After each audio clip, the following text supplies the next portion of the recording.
Last मे मध्ये आपण एक 11 जोडीचे समूह लग्न केले होते आणि लग्नाची जे जोडी होती त्याला मंगळसूत्र, सोन्याचे काही ज्वेलरी आणि घरचे पलंग, मॅट्रेस, कबाट आणि सगळं घरचं सामान दिलं होतं आणि त्यांचे एक एकच्या 100 की 150 एक जोडीला 300 लोकांना जेवण केलं होतं. तर हा वर्षी आम्ही 7 फेब्रुवारी वर इथे दुसरा समूह लग्नाचा कार्यक्रम आहे. ही वेळा शिरसाळामध्ये करणार आणि 15 जानेवारी पर्यंत रजिस्ट्रेशन करायला हवे. आमची प्राथमिकता अशी असेल की ज्यांच्या फॅमिलीमध्ये आत्महत्या झाली आहे, अपाहिज वगैरे आहे, अतिवृष्टीमध्ये नुकसान झालेलं आहे किंवा खूप गोरगरीब असेल त्याला फर्स्ट प्रायोरिटी देणार. तर आमच्याकडे 8 जोडीच्या रजिस्ट्रेशन आलेलं आहे आणि काही दिवसात मला वाटतं 20-25 होऊन जाणार. त्याच्यामध्ये आपण सिलेक्ट करू आणि तुम्ही समोर असले तेव्हा सिलेक्ट करू, ते पण आम्हाला आवडणार. आपण सगळे मिळून सिलेक्ट करू की कोणाला करायचं कोणाला नाही. ठीक आहे. आणि 7 तारीखला तुम्हाला सगळ्यांना आमंत्रण आहे. खूप मोठा कार्यक्रम आपण करू. जिथे मंत्रीजीचा केला होता ना तिथेच मंडप बांधू, तिथेच करू. चल, मला वाटतं खूप इंटरेस्टिंग डिस्कशन झालेलं आहे. जीव्हीटी जे काम करतो ना हे कसं करतो की आम्ही मोठे मोठे कंपनीचे CSR मधून पैशाची रिक्वेस्ट करतो आणि ते लोकांना आम्हाला पर प्लांटच्या हिशोबाने पैसे देतो आणि पाण्याच्या कामसाठी पण देतो. पण इथे जेवढा प्रॉब्लेम्स आहे, जेवढे जास्त पैसे भेटले तेवढं जास्त काम करू शकणार. आणि आता खूप Tata trust, JSW, HDFC bank, Reliance ते सगळे पण आता येत आहे. पण आम्हाला वाटलं की इंडियाचे बाहेर पण इंडियन्स आहेत, त्याला पण असं काम मध्ये शेतकरीला मदत करायची इच्छा आहे. तो जून मध्ये मी गेलो होतो लंडन, स्वित्झर्लंड, नेदरलँड आणि USA. USA मध्ये खूप आपले इंडियन्स होते. त्यांनी असं बोललं की तुम्ही US मध्ये ऑफिस स्टार्ट करा, तो आम्ही नक्की तुम्हाला डोनेट करणार. तो सिलिकॉन व्हॅली फ्रेमॉन्ट आहे, तिथे आम्ही ऑफिस स्टार्ट केलेली आहे.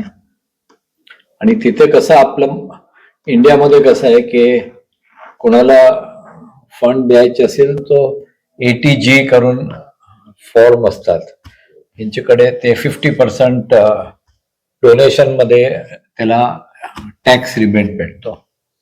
तसं US मध्ये एक 5012C करून आहे, ते ज्याला ते भेटतो ना त्याला डोनरला टॅक्स बेनिफिट भेटतो.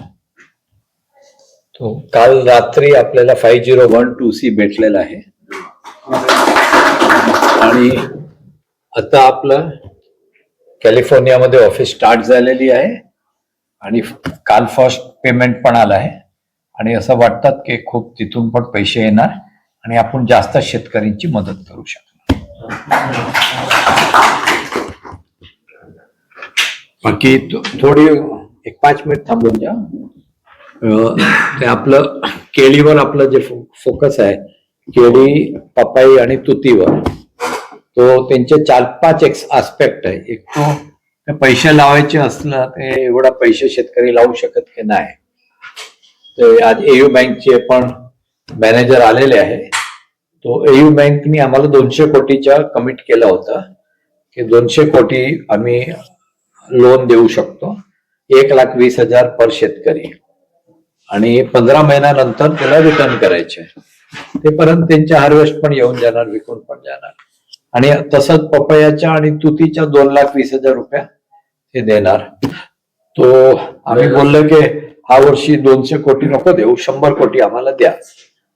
तो तसा आम्ही असा विचार केला की एक शेतकरीला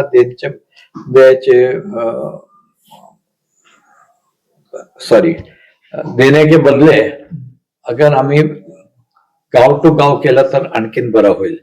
कारण काय असतं की केळीच्या रोपा तो आम्ही देतो 25 रुपयाच्या, जे आहे ते 11 रुपयामध्ये देतो. ट्रेनिंग इथे फ्रीमध्ये देतो. पण जेव्हा व्यापारी येतात ना, तो ते असं गावामध्ये जाणार जिथे जास्त शेतकरी असेल. तो 2, 4, 5 शेतकरी कुठे गावामध्ये असेल तर त्याच्या सेलला प्रॉब्लेम येऊ शकतो. तर आम्ही बोललो गाव ते गाव तुम्ही डिसाईड करा, एक मोठी संख्या आली त्याला मग मदत करू. पठाण मांडवानी 68 शेतकरींचा एक लिस्ट दिला की आम्ही 68 शेतकरीला केळी लावायची आहे. तो 3 दिवस पूर्वी आम्ही पहिला पेमेंट केलेला आहे 15 शेतकरी. पोर्ट पिंपरीने 100 सांगितले की, आणि बाकीचे गाव पण 40, 50, 80 असं. तो आता हा पर डे बदलणार आहे आणि ते शेतकरी टू शेतकरी नाही बदलणार, गाव टू गाव बदलणार. पण त्याला पैसे भेटले.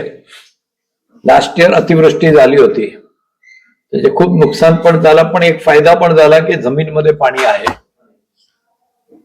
पण जमीन मधून पाणी कसं काढायचं, तर गव्हर्नमेंटची एक स्कीम आहे सोलर पंप लावायची.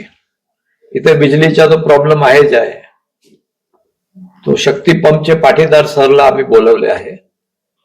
1000 शेतकरी जे आम्ही घेणार आहे इथे त्या सगळ्यांना, आणि हे जे स्कीम आहे त्याच्यामध्ये 90% अनुदान आहे आणि शेतकरीला फक्त 10% द्यायचे. तो आता आमचं डिस्कशन चालू आहे की कसं ते सगळ्यांना पंप पण आपण देऊ 10% घेऊन. SC ST असतात तो 5% द्यायचे, बाकी 10% द्यायचे.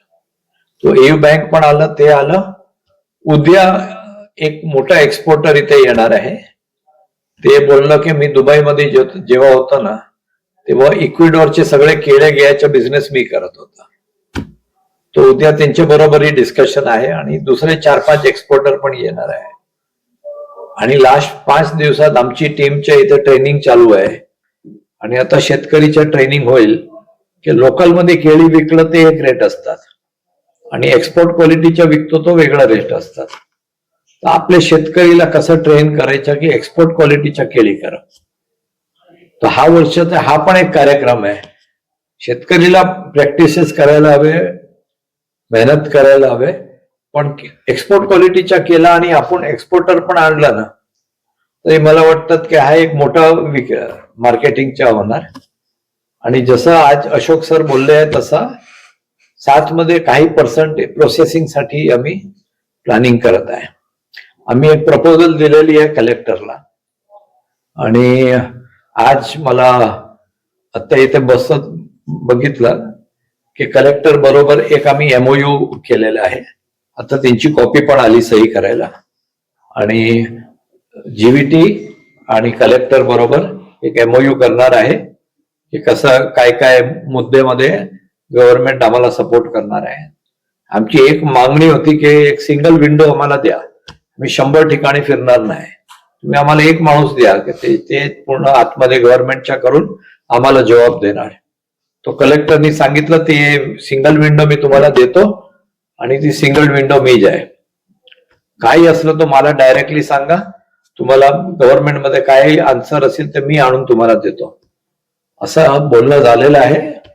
आणि मला असं वाटतं की हा वर्ष हिस्टॉरिकल असेल 2026. काय जसं नांदेड आहे की जळगाव आहे की रावेर आहे, ते केळीच्या जे हब आहे ना तसं कदाचित हे केळीच्या हब होऊ शकतो. हा, हे तिन्ही पण केळीच्या. आणि पिढी दर पिढी जे गरिबी आहे, हे कापूस आणि सॉरी पण जे MSP ने हिसाबने काय पैसे भेटत नाही ते रियालिटी आहे. रियालिटी आहे का नाही, रियालिटी आहे. तो ते पिढी दर पिढीची गरिबीला एकदा स्टॉप करायचे असेल ना, त्याचा जवाब हेच आहे, केळी, पपया आणि तुती. 1-1.5 वर्षात पूर्ण गेम चेंज होऊ शकतो. आणि किती वर्ष असं जगणार, आपले लेकरचे लेकर असंच चालणार काय, कुठे तो थांबायला हवा. आणि मी निश्चयच केलेला आहे, काही झालं कोणाला आणायचे असेल तर इथे आणूया, पण हा प्रॉब्लेम सॉल्व्ह करूया.